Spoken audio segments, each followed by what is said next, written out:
Well, Madison Fields, it's actually really helped with our mission. We try to promote an inclusive environment and agriculture, and it's just really helped to have these individuals around. We use a lot of the same strategies that we ourselves would use with our individuals who have different abilities, checklists, pictures that help you remember where things are, and it's been great. Kate, what about your perspective? Sure, we're an equal opportunity employer with Wegmans, so everybody is able to have value in whatever position. That's why, we pair greatly with the job coaches. If we need help and assistance, they're able to come in and work with us, and we work with them, so that the people enjoy their job. Eventually the job, the support help actually steps away, and then they're able to do it on their own, and they can do it. So it's fantastic, and everybody adds value to everything we do.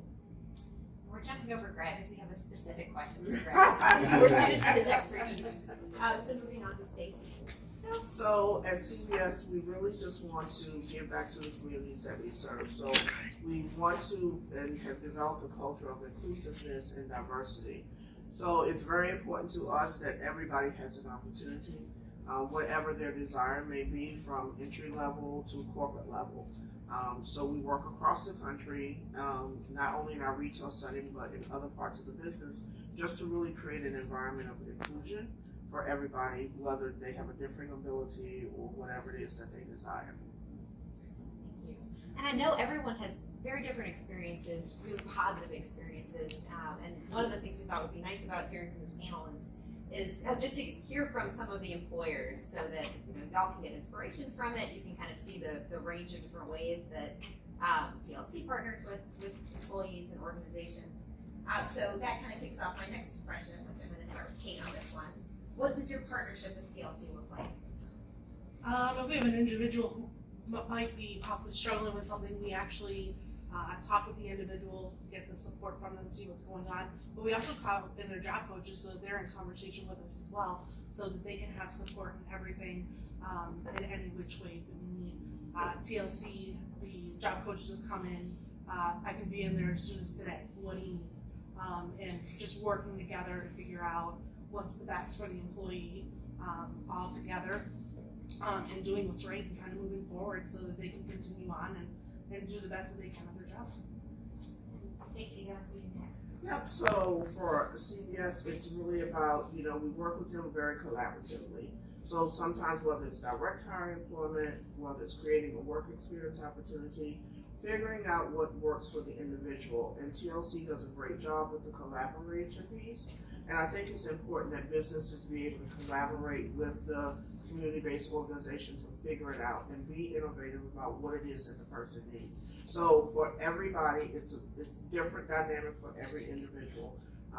Whether we're doing market reviews, whether we're interviewing, whatever it is, TLC and our partnership, we really work to just collaborate and figure out what works for every individual.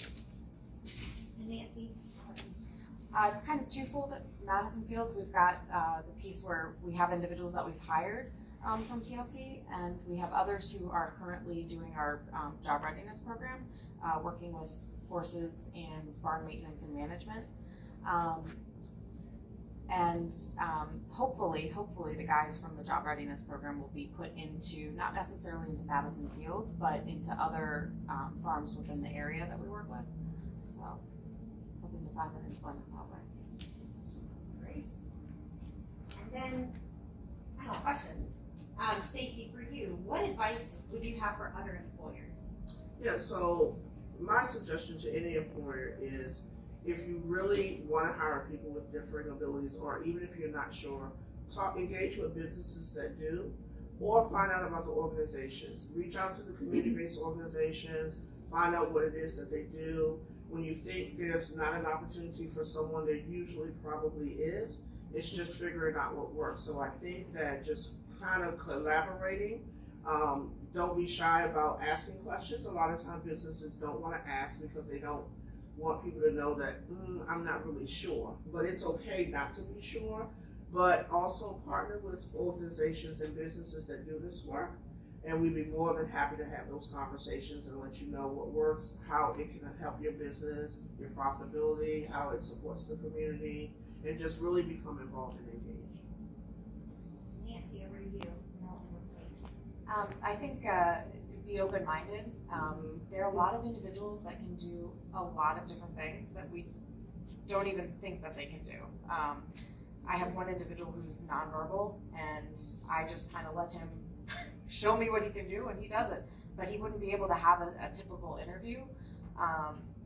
So be open-minded about the interview process for sure, and never be afraid to ask questions.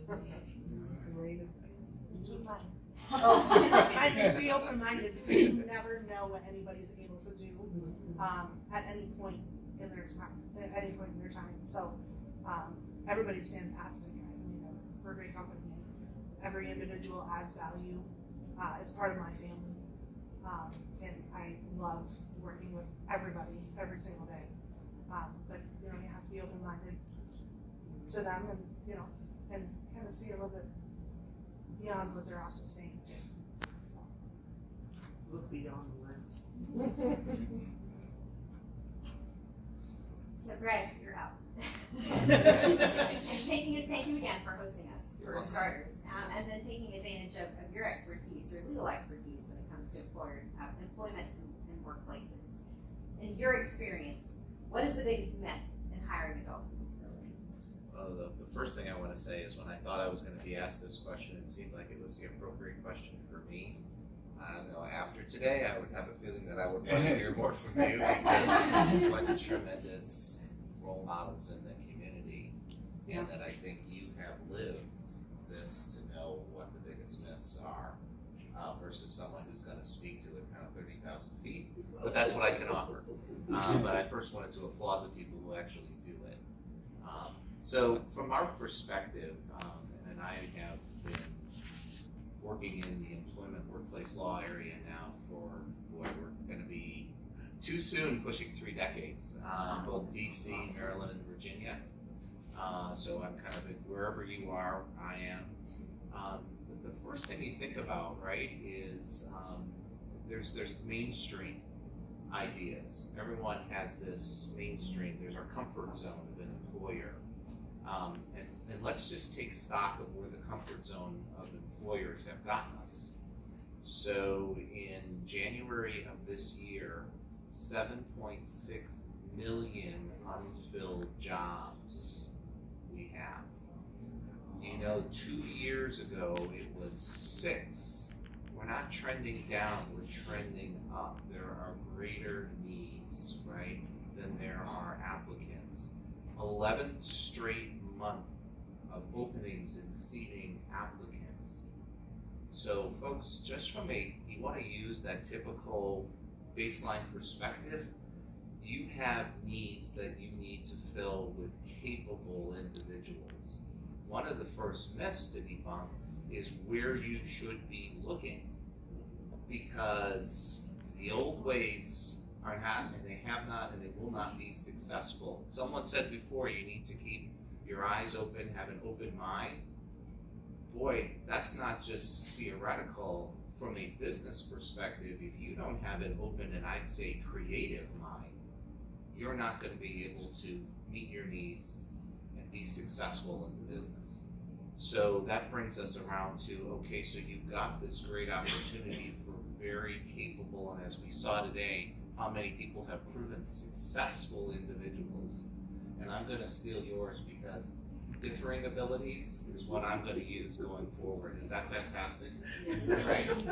Because that's absolutely it. Differing abilities, identifying what they are, and that you can't, the myth that you really can't be creative to identify value where you see it, and then do what these folks have done, which is make sure to implement it into your workplace, into your business, your mission.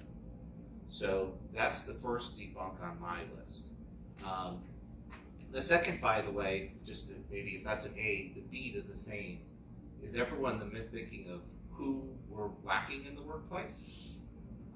If you're thinking that what we don't have are STEM, type candidates, wrong. What we're lacking You know, if I give you a top 10 list of industries, fast food, industrial maintenance, material movers, I mean, we're talking about people who just really want to roll up their sleeves and work, right?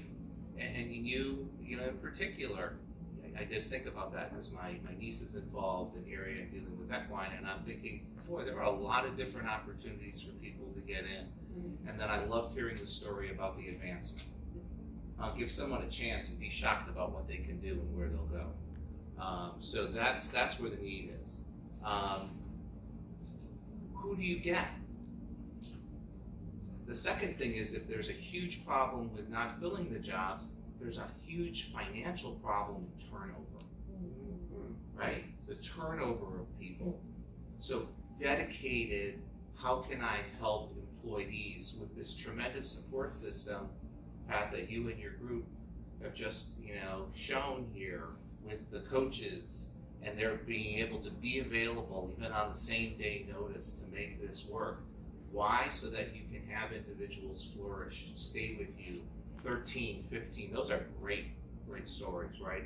That employers out in the workforce, natural workforce, are not experiencing that kind of success. You want to continue to do that, and everyone should see the value in it. I think that there are also probably one area that we overlook, and that is, how will this help your business beyond this individual with differing abilities?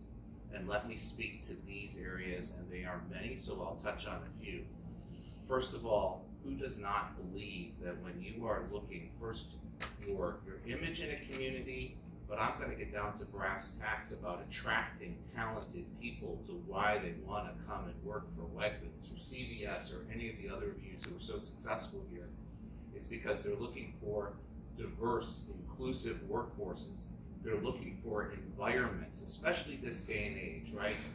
We all throw this around there. I've got a few gray hairs, so I'm going to say this in an employment perspective, whether it's millennials or this or whatever generational group that you're looking for, and hopefully all of them, they all appreciate the fact that the environment matters. This has a baseline proven impact on morale and environment, right? This is not, you know, a coincidence. This is because people care about the environment and what a great value to bring. The community impact again. Am I attracted to going and working for someone because they actually want to be connected with the community, like many of you? Again, really attractive to your business, your bottom line, and bringing in talent at all levels, because this is what you're conveying to the public, to people who will be your customers, to people who will be your partners, and to those who will come and want to work for you at all levels. I'll tell you, the multiplier effect from a workplace perspective just can't be overlooked with this at all. So that's my different 30,000 foot view. Thank you.